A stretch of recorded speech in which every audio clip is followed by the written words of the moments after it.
সুখে দুঃখে সবসময় তাদের পাশে থাকবে, তাদের বেদনার অংশীদার হবে, তাদের নেতৃত্ব ছিল।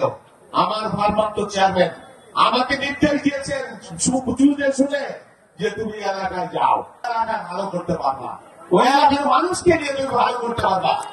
আমি আমার নেতার নির্দেশ এবং আমি এটা আমার এবারত হিসেবে আমানত হিসেবে নিয়েছি।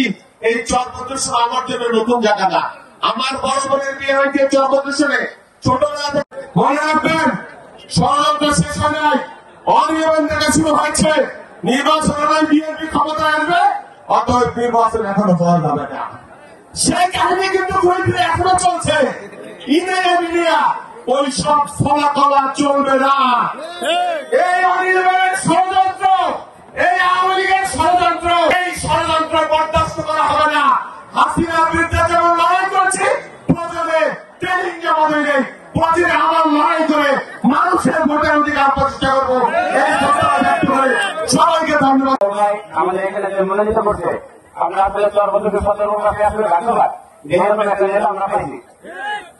আর আমার দোয়া করবেন, আমাদের পরিবারের জন্য দোয়া করবেন, আর শরীরের মানুষের জন্য দোয়া করবেন। আসসালামু আলাইকুম।